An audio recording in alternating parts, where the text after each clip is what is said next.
마음을 시원하게 은혜로 적시시는 말씀의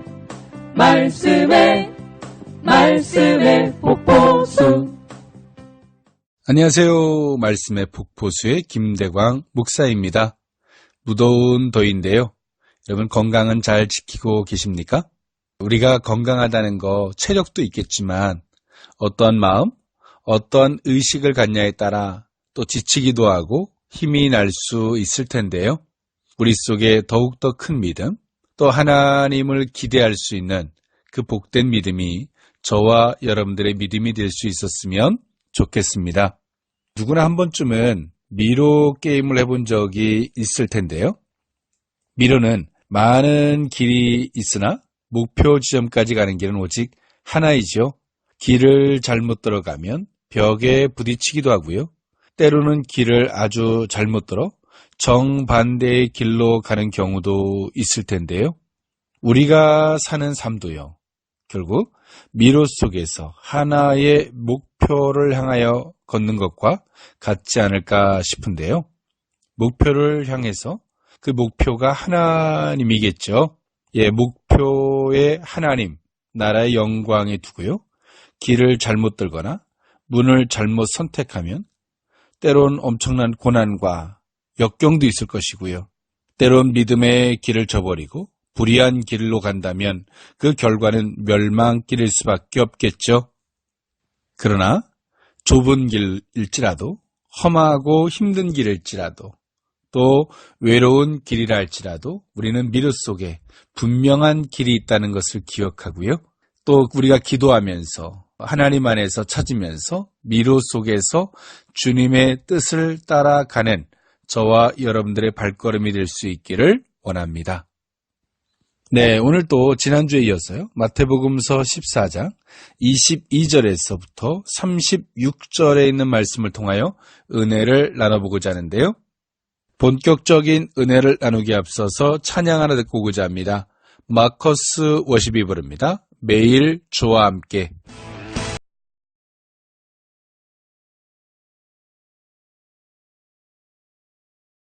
네, 찬양 하나 듣고 왔습니다. 우리가 한시도 떨어질 수 없는 그분이 주님이었으면 좋겠습니다. 네, 오늘 본문 마태복음서 14장 22절에서부터 36절에 있는 말씀인데요. 제가 봉독해드리고자 합니다.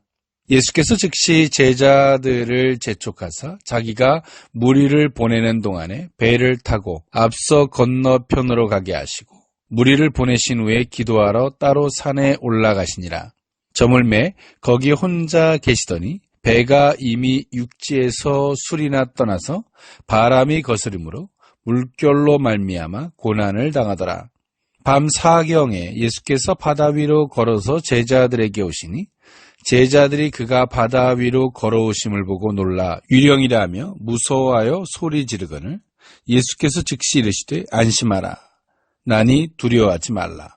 베드로가 대답하여 이르되 주여 만일 주님이시거든 나를 명하사 무리로 오라 하소서 하니 오라 하시니 베드로가 배에서 내려 물 위로 걸어서 예수께로 가되 바람을 보고 무서워 빠져가는지라 소리 질러 이르되 주여 나를 구원하소서 하니 예수께서 즉시 손을 내밀어 그를 붙잡으시며 이르시되 믿음이 작은 자여 왜 의심하였느냐 하시고 배에 함께 오르매 바람이 그치는지라. 배에 있는 사람들이 예수께 절하여 이르되 진실로 하나님의 아들이로소이다 하더라. 그들이 건너가 게네사렛 땅에 이르니 그곳 사람들이 예수이신 줄을 알고 그 근방에 두루 통지하여 모든 병자를 예수께 데리고 와서 다만 예수의 옷자락에라도 손을 대게 하시기를 간구하니 손을 대는 자는 다 나음을 얻으니라. 아멘. 네, 오늘 본문 저와 여러분들이 너무나 잘 알고 있는 말씀이지요. 예수님께서 오병이어의 이적 이후에 예수님이 물 위를 걸으신 사건이신데요. 예수님은 자연을 다스리시는 권세를 지니신 분이시죠. 이미 이러한 사실은 마태복음서 8장 23절에서 27절에 나타난 바 있지요. 결국 오늘 본문에서는요, 천지 만물의 창조주이시며 통치자로서 그리스도의 왕적 주권과 환난 가운데 빠진 자를 붙잡아 주시는 자비로우신 구원자의 모습이 다시 한번 언급되고 있습니다. 오늘 본문을 좀 나누어서 보면 다음과 같습니다. 마태복음서 14장 22절에서 24절에 있는 말씀을 보면 제자들이 배에서 바람을 만나서 고난을 당하는 사건을 소개하고 있고요. 25절에서 27절에 있는 말씀을 보면 예수님께서 밤 사경에 무리를 걸어오시는 걸 보고 제자들이 두려워하는 것을 보여주고 있고요. 28절에서 33절에 예수님의 명령을 따라 베드로가 무리를 걷지만 물속에 빠져들어가는 것을 예수님이 즉시 구원해 주시는 사건을 소개해 주고 있고요. 34절에서 36절에 배를 타고 건너편 게네사렛 땅에 이르러서 그곳에서 예수님의 은혜를 베푸시는 사건을 소개해 주고 있습니다. 예수님은 오병이어의 이적 이후에 예수께서는 즉시 제자들을 재촉해서 그곳을 떠나고자 하셨죠. 그 이유는 오병이어의 이적을 경험한 그들이 예수님을 억지로 세상 임금 삼고자 함에도 있었고요. 또 그 무리들이 예수님이 제자들을 극히 육신적이고 인간적으로 붙잡고자 하는 데서 예수님은 제자들을 재촉해서 그곳을 떠나게 하셨습니다. 예수님은 긍휼을 베푸시는 분이시지만 우리가 인간적으로 주님을 바라보고 주님을 붙잡고자 하면 도리어 주님은 멀어지시는 분이 된다는 사실을 우리는 한 번쯤 기억할 수 있었으면 좋겠습니다. 그래서 22절에 보니까 예수께서 즉시 제자들을 재촉하사 자기가 무리를 보내는 동안에 배를 타고 앞서 건너편으로 가게 하시고라고 성경을 소개해주고 있는 것처럼 예수님은 제자들을 재촉해서 배를 타고 건너편 게네사렛으로 가게 하셨습니다. 예수님은 무리를 보내신 이후에 기도하러 따로 산에 가셨고요. 혼자 기도하셨고 제자들은 24절에 보니까 배가 이미 육지에서 술이나 떠나 바람이 거스림으로 물결로 말미암아 고난을 당하더라라고 성경을 소개해주고 있는데요. 제자들이 배를 타고 건너편 동네로 가는 과정에서 바다 한복판에서 바람을 인하여 물결로 상당한 고통 내지는 생명의 위협을 받고 있었습니다. 이것은 실질적 바람이기도 했지만 오병이어의 이적을 제자들도 경험했죠. 그 경험한 제자들이 예수님을 향하여 생각했던 극히 인간적인 모습들, 결국 이 모든 것들이 그들에게 영적인 바람과 같이 고통이 되어 돌아올 수 있다라고 하는 사실, 우리는 이 본문을 통해서 한 번쯤 돌아보게 됩니다. 마태복음 14장 25절에 예수님이 밤 사경에 바다 위로 걸어서 제자들에게 오셨는데요. 여기서 밤 사경은 새벽 3시에서 6시경을 가리키는데요. 제자들이 지륵 같은 어둠, 그 새벽 시간에 이 배에서의 고통을 겪었다라고 하는 것, 그들이 갈릴리 바다에서 주로 어부의 삶을 살았던, 지리적으로 또 환경적으로 배와 바다와 그 바람을 너무나 잘 알았던 이 제자들은 그 공포는 그 극에 달했을 것입니다.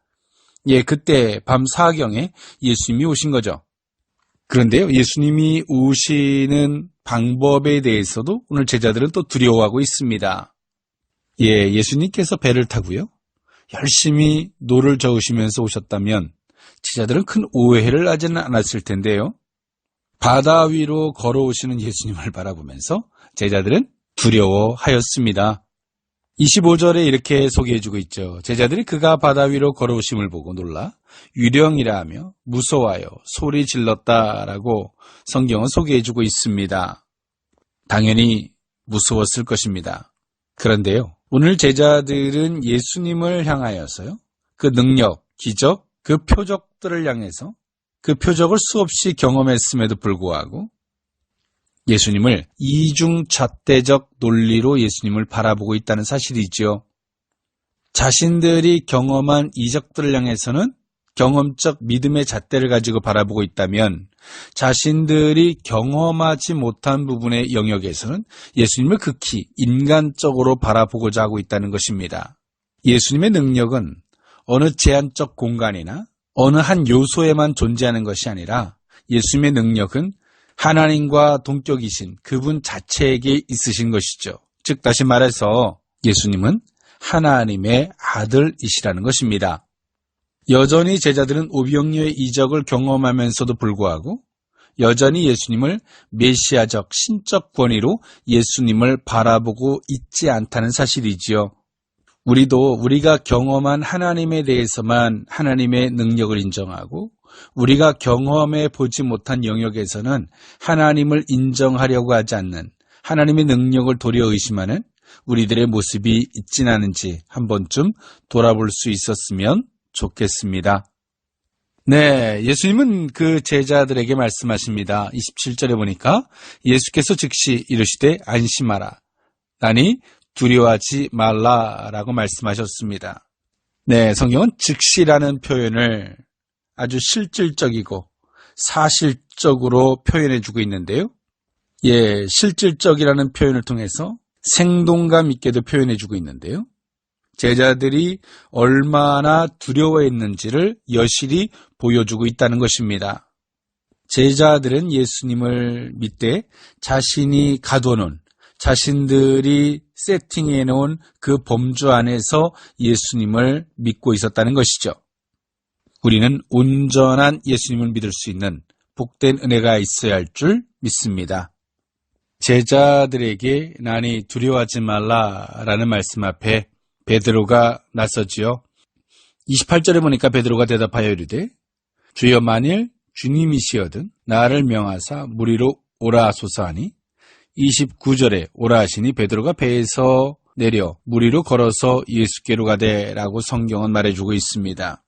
베드로의 성격을 잘 묘사해주고 있는 본문이라 할 수가 있는데요. 베드로는 소극적 믿음이 아니라 적극적 믿음의 소유자였고요. 또 베드로는 예수님이 말씀하실 때 혼자 생각하고 고민하는 사람이 아니라 그것을 실질적으로 행동으로 옮기고 사실을 확인하고자 하는 성격의 소유자였습니다. 그렇기 때문에 오늘 베드로는 예수님에게 이렇게 말씀할 수 있는 거고요. 그러한 베드로의 모습을 아셨기에 예수님은 베드로를 무리로 걸어오게 하셨죠. 이것을 통해서 베드로뿐만이 아니라 제자들에게 확고한 믿음을 주시고자 하셨을 것이고요. 그 무엇보다 확고한 믿음에 대한 부분은 예수님이 메시아 되심을 오늘 제자들에게 분명히 알게 하시고자 하셨을 것입니다. 이는 제자들이 이후에 그들이 걸어가야 할 길에서 그 믿음이 없다면 결코 자신들에게 주어진 길을 걸어갈 수 없기 때문이겠죠. 오늘 우리들에게도 마찬가지입니다. 현재의 고난, 역경, 이것만의 목적이 아니라 주님은 이것을 통해서 우리에게 보다 더 확고한 믿음을 주시고자 하실 것입니다. 그 이유는 이후에 우리들이 걸어가야 할 길에서 때론 사역의 필드에서 그 확고한 믿음이 있어야지만이 우리가 견디고 이겨내고요. 좌로나 우로나 흔들리지 않을 것이기 때문일 것입니다. 네, 주님만 보고 당당하게 걷던 베드로가요. 30절에 보니까 바람을 보고 무서워 빠져가는지라 소리질러 이르되 주여 나를 구원하소서라고 베드로는 주님을 불렀습니다. 그리고 31절에 예수께서 즉시 손을 내밀어 그를 붙잡으시며 이르시되 믿음이 작은 자여 왜 의심하였느냐 하시고 32절에 배에 함께 오르매 바람이 그치는지라 라고 성경은 말해주고 있습니다. 베드로의 시선이 예수님만을 바라볼 때 그가 무리를 걸을 수 있었던 베드로가 바람을 보는 그 즉시 그는 물속에 빠져들어갔습니다. 제자들의 시선이 무엇을 향해야 되는지를 너무나 잘 보여주고 있는데요. 제자들의 시선은 오직 우리를 부르신 주님만을 바라봐야 한다는 사실이죠. 그러나 오늘 베드로에게는 어부로서의 삶, 그리고 그 바람이 바다와 만났을 때 바다가 얼마나 무서운 존재가 되는지, 또 바람이 어떤 역할을 하는지를 너무나 잘 알았던 베드로. 이미 베드로 속에는 어부의 삶으로서 그것이 경험적 지식을 통해서 본능으로 몸에 각인되어 있었을 텐데요. 그러한 베드로가 일순간에 바람을 보고자 했고 그 지식과 그 경험들이 베드로 속에 두려움으로 작용했을 것이고요. 더 이상 주님을 볼 수 없었겠죠. 그리고 그는 물속에 빠져 들어갈 수밖에 없는 다시 한번 연약한 존재가 극히 인간적 존재일 수밖에 없었다는 것입니다. 그러한 베드로의 모습, 주여 나를 구원하소서라고 외쳤던 베드로의 즉시 손을 내밀어서 그를 붙잡아 주셨고 그를 구원해 주셨죠. 그러면서 예수님 말씀하십니다. 믿음이 작은 자여 왜 의심하였느냐라고 말씀하셨죠. 여기서 믿음이 작다라고 하는 부분은 온전히 주님을 바라보거나 온전히 주님을 신뢰하지 못하는 상태를 이야기할 텐데요. 그것은 자신의 경험과 지식과 이치와 그 논리를 통하여 주님을 바라보고자 했기에 온전히 주님을 바라볼 수 없었고요. 온전한 주님을 바라볼 수 없는 삶이었던 것인지를 베드로는 너무나 여실히 잘 보여줬다는 것입니다. 우리는 온전한 믿음을 통하여 주님을 바라볼 수 있는 큰 믿음, 그 믿음이 저와 여러분들의 것이 될 수 있었으면 좋겠습니다. 그렇게 베드로를 구원해 주신 주님은 배에 함께 오름의 바람이 그 즉시 그쳤습니다. 그리고 배에 있는 사람들이 예수께 절하여 이르되 진실로 하나님의 아들이로소이다 하더라라고 성경은 말해주고 있는데요. 제자들은 그들이 익숙해져 있는 방법, 그 경험의 잣대를 통해서 주님을 경험하고 나서 오늘 이들은 예수님을 드디어 하나님의 아들이라고 인정을 하게 되었습니다. 자연을 통치하시는 주님, 바람을 잠잠케 하시는 그 주님을 만난 것이죠. 앞서 제자들은 오병이어의 이적을 경험하면서 그들이 잘못 주님을, 극히 인간적으로 주님을 오해했던 오늘 이들의 모습들, 자신의 경험과 잣대를 통해서 주님을 극히 일부분으로 그 능력을 축소하려고 했던 제자들의 모습들, 그 모든 것들이 그들에게 얼마나 크나큰 바람으로 그들을 두렵게 할 수 있고 의심함으로 말미암아 스스로에게 얼마나 공포가 될 수 있었는지를 잘 보여주고 있습니다. 그런데 다시 온전한 주님을 만나고 난 그들의 모습이 얼마나 평화롭고 얼마나 안심할 수 있는 삶인지를 다시 한번 오늘 이 제자들이 예수님과 함께 배에 오름으로 잘 보여주고 있다라고 할 수 있습니다. 그리고 오늘 본문 마지막이죠. 그들이 건너가 게네사렛 땅에 이르니 그곳 사람들이 예수이신 줄 알고 그 근방에 두루 통지하여 모든 병든 자를 예수께 데리고 와서 다만 예수의 옷자락에라도 손을 대게 하시기를 간구하니 손을 대는 자는 다 나음을 얻으니라 라고 성경은 말해주고 있죠. 예수님의 소문은 이미 온 사방에 퍼졌고요. 그 소문을 들었던 게네사렛, 가버나움 사람들은 병든 자를 예수님께 데리고 나와서 고쳐주기를 간구하였습니다. 34절에 말하는 게네사렛은요, 갈릴리 호수 북쪽 가버나움과 남쪽 디베라의 중간에 위치한 비옥한 광야로서요, 긴네셋이라고도 불리기도 하였습니다. 이곳 사람들은 예수님의 소문을 듣고 주님에 대한 기대가 있었을 것이고요, 또 그들에게 믿음이 있었는데 그 믿음의 영역을 36절에 소개해주고 있죠. 다만 예수의 옷자락에라도 손을 대게 하시기를 간구하니 손을 대는 자는 다 나음을 받으니라 라고 성경이 소개해주고 있는 것처럼 이미 앞서서 있었던 사건들이 오늘 이 동네에도 소문이 퍼졌던 것 같고요. 그 소문을 들었던 그들이 앞선 사건들의 소식들로 인해서 오늘 이들은 그렇게 옷자락에라도 손을 대면 낫겠다라고 하는 이들의 믿음이 생기게 되었던 것입니다. 오늘 본문은 하나로 귀결되어지는데요. 믿음이겠죠.